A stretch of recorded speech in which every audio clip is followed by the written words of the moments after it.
로이드 존스와 함께하는 로마서 묵상 2월 16일 묵상을 시작하겠습니다. 오늘 로마서 묵상의 제목은 믿음의 길만이 은혜입니다. 오늘의 로마서 말씀을 읽겠습니다. 로마서 4장 13절에서 15절입니다. 아브라함이나 그 후손에게 세상의 상속자가 되리라고 하신 언약은 율법으로 말미암은 것이 아니요 오직 믿음의 의로 말미암은 것이니라. 만일 율법에 속한 자들이 상속자이면 믿음은 헛것이 되고 약속은 파기되었느니라. 율법은 진노를 이루게 하나니 율법이 없는 곳에는 범법도 없느니라. 아멘. 오늘의 로마서 강의 읽기입니다. 13절에 그 언약이 아브라함에게 맺어진 것은 율법의 중개를 통해서가 아니고 믿음의 의를 통해서라는 명확한 진술이 있습니다. 그 역사는 아브라함의 사적을 다룬 창세기의 여러 장들 가운데 발견됩니다. 14절에 만일 율법에 속한 자들이 후사이면 믿음은 헛것이 되고 약속은 폐하여졌느니라고 했는데 바울은 이 말씀으로 무엇을 뜻하고자 합니까? 그는 만일 그 약속이 율법으로 말미암아 맺어진 것이고 그렇게 하여 우리에게 이루어졌다면 믿음이 발붙일 틈이 없다는 것을 분명하게 뜻한 것입니다.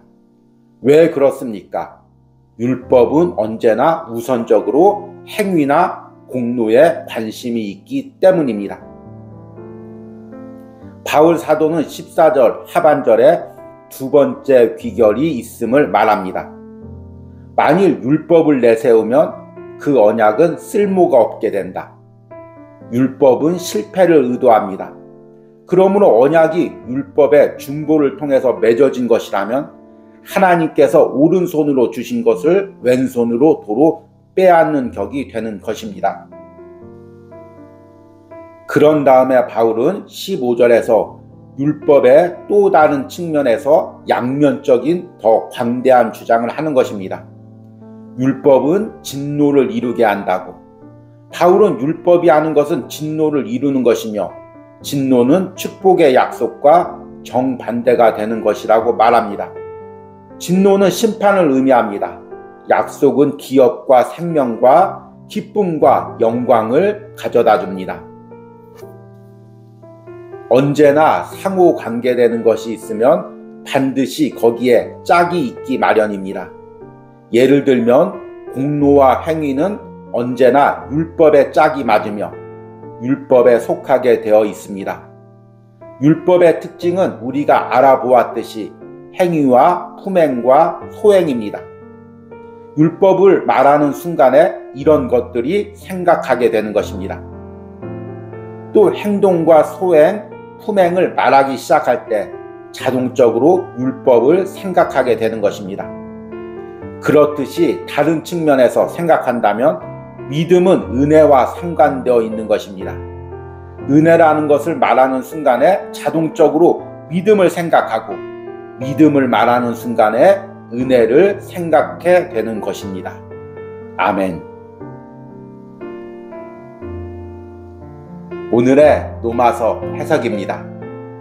오늘부터 앞으로 3일간은 로마서 4장 13절과 17절 말씀을 본문으로 로마서 묵상을 이어가려고 합니다. 로이드 존스 목사님의 로마서 강의 1권 14장의 내용입니다. 우리는 2월달부터 로마서 4장을 묵상하면서 아브라함의 믿음에 대해서 묵상하고 있습니다. 아브라함이 의롭게 된 것은 행위나 할례 때문이 아니라 믿음으로 하나님이 의롭다고 인쳐주신 것입니다. 오늘부터 묵상은 아브라함 그 자신의 믿음보다는 아브라함의 후손의 믿음에 초점을 두려고 합니다. 아브라함이 믿음으로 구원을 받았고 의롭다고 칭함을 받았다면 이제 그 아브라함의 후손들도 똑같은 믿음의 길을 걸어가야 된다는 것이 오늘부터 이어지는 묵상입니다.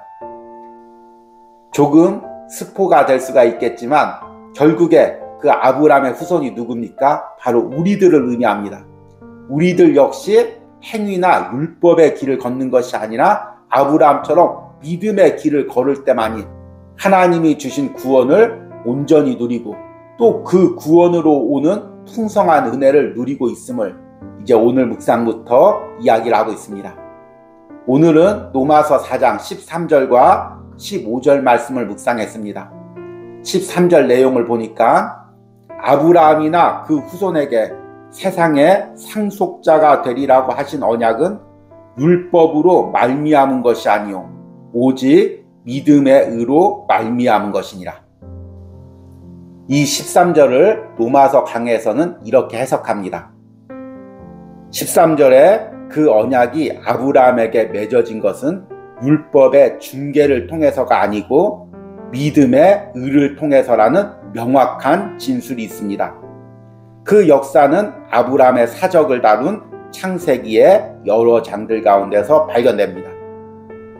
아브라함이 믿음으로 의롭다 하심을 받았으면 이제 그 아브라함의 후손들 역시도 아브라함과 똑같은 방법으로 행위가 아닌 믿음으로 의롭게 된다고 이야기하는 것이 13절의 내용입니다.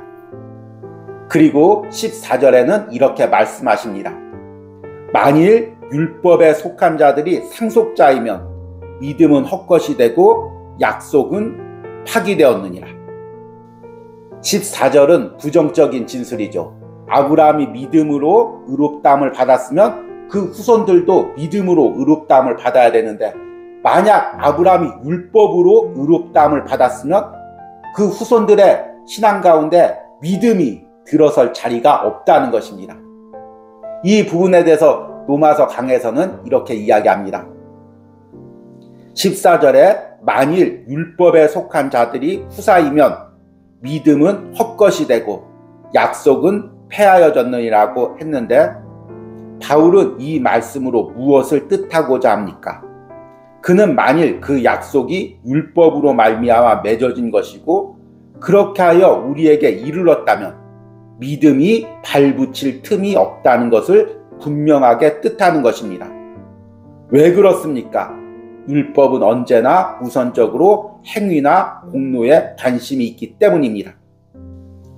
만일 아브라함이 율법이나 행위로 의롭다 하심을 받았으면 지금 신앙생활하는 저나 여러분들은 이렇게 신앙생활해서는 안 됩니다. 구원받기 어림도 없죠. 매일 한 주도 빠지지 말고 예배 드려야 되고 새벽 예배, 수요 예배, 금요 철야 예배 한 번도 빠지면 안 됩니다. 혹시나 11조에서 10원이나 20원이라도 여러분 속이면 절대로 안 됩니다. 그런 사람은 구원받지 못합니다. 제가 아는 어떤 목사님은 항상 입버릇처럼 하시는 말씀이 있습니다. 그래가지고 구원받는다고 어림도 없지. 항상 이 말씀을 반복했습니다. 아마 아브라함이 율법으로 구원을 받았다면 우리들도 계속 입에 이런 말을 달고 살 것입니다. 저래가지고 구원받는다고 어림없지. 이렇게 판단하고 비판하는 신앙생활을 했을 것입니다. 그러나 아브라함이 믿음으로 은혜로 구원받았기에 그 아브라함의 후손도 믿음과 은혜로 구원을 받는 것입니다. 그리고 더 중요한 말씀이 14절 후반부에 나옵니다. 약속은 파기되었느니라. 약속은 파기되었다. 이 말이 무엇일까요? 하나님께서 우리에게 구원을 주시기로 하나님의 자녀 삼으시기로 약속을 하셨습니다. 그런데 그것이 믿음으로 되는 것이 아니라 율법으로 되는 것이면 그 약속은 파기된다는 것입니다. 예를 들어서 부모님이 자녀에게 10,000원 용돈을 주면서 네가 이번 시험에 한 문제도 틀리지 않고 전국에서 1등해서 올 100을 맞으면 이 10,000원 네 것이다. 약속을 했습니다. 그런데 전국에서 1등 한 문제도 틀리지 않기가 쉽습니까? 결국에 그 10,000원은 다시 시험 결과가 나오면 부모님에게 회수됩니다. 만약 우리 구원이 율법으로 주어진 거라면 네가 이 율법을 다 지키면 너를 천국 백성 삼아주겠다. 하나님이 약속했다면 그 약속은 다시 회수가 된다는 것입니다. 얼마나 두렵고 떨리는 말씀입니까? 이 부분에 대해서 로마서 강에서는 이렇게 이야기합니다. 바울 사도는 14절 하반절에 두 번째 귀결이 있음을 말합니다. 만일 율법을 내세우면 그 언약은 쓸모가 없게 된다. 율법은 실패를 의도합니다. 그러므로 언약이 율법의 중보를 통해 맺어진 것이라면 하나님께서 오른손으로 주신 것을 왼손으로 도로 빼앗는 격이 되는 것입니다. 그리고 15절에는 이렇게 이야기합니다. 율법은 진노를 이루게 하나니 율법이 없는 곳에는 범법도 없느니라. 결국에 율법의 결과는 심판과 진노라는 것입니다. 앞의 예처럼 부모님이 한 문제도 틀리지 않고 전국 1등을 해라. 그렇지 않으면 징벌이 있다. 그러면 그 자녀들의 대부분의 끝은 무엇이겠습니까? 징벌과 채찍밖에 없습니다. 만약 우리가 율법으로 구원을 받는다면 모든 사람은 결국 하나님의 진노와 징벌을 받게 되어 있습니다. 로마서 강에서 이렇게 이야기합니다. 바울은 율법이 말하는 것은 진노를 이루는 것이며 진노는 축복의 약속과 정반대가 되는 것이라고 말합니다. 진노는 심판을 의미합니다. 약속은 기업과 생명과 기쁨과 영광을 가져다 줍니다. 아멘. 여러분, 이 묵상을 하면서 하나님이 아브라함에게 믿음으로 은혜로 구원을 주신 것이 얼마나 감사합니까? 만약 아브라함에게 율법이나 행위로 구원을 주셨다면 지금 아브라함의 자손인 우리들도 다 율법과 행위로 구원을 받기 위해서 몸부림치고 있었을 것입니다. 그리고 그 구원의 길에 들어서는 사람은 얼마 없었을 것입니다. 아니, 아무도 없을 것입니다.